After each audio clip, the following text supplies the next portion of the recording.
look around in the world today, you can see a very destructive story.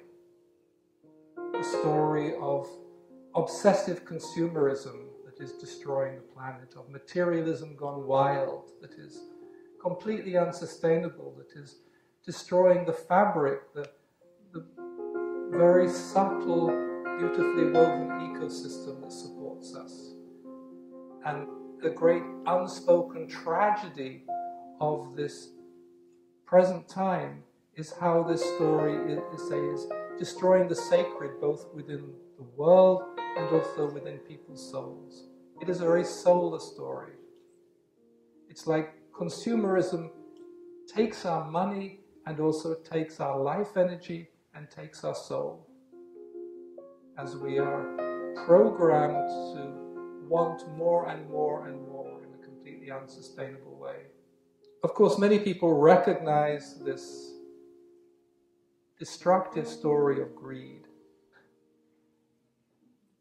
What is really unknown is why this story is so powerful. There is a very powerful energy, a very powerful magic in this selling of stuff.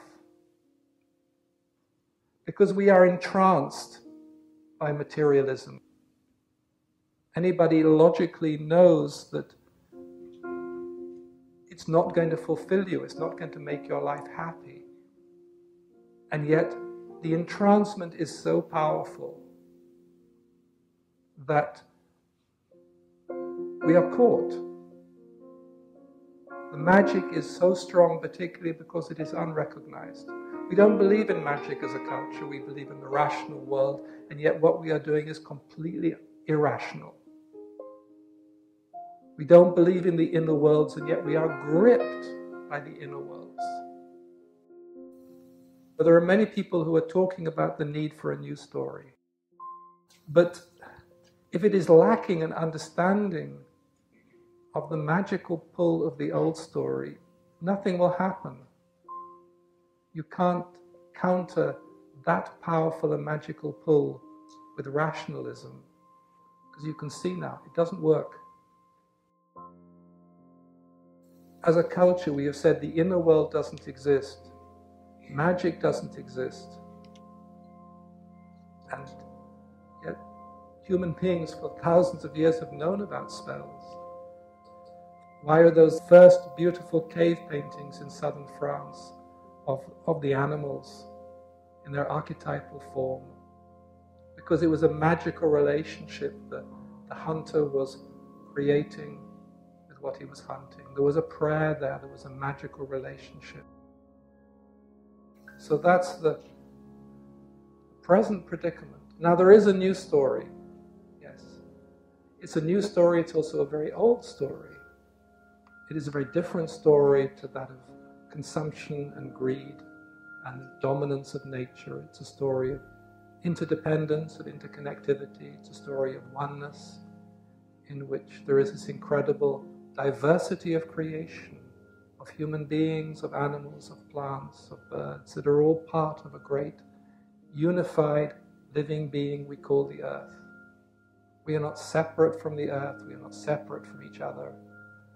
We are all an interwoven pattern of unity that breathes the same breath on a very deep level.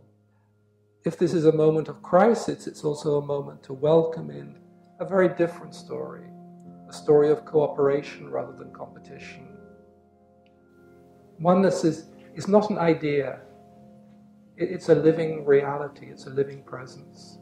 It has to do with the nature of life, the nature of creation. There are patterns. This is actually an esoteric understanding that you can see in Islamic design, these interwoven patterns. And sacred geometry represents these patterns behind creation. They're actually very powerful. They show the way the world is woven together, how it comes together as certain nodes that have, like stars, that have more energy, and then separates. And you can see that also when groups of people come together, they form energy nodes, and then They link to other groups. It's a very organic way of being.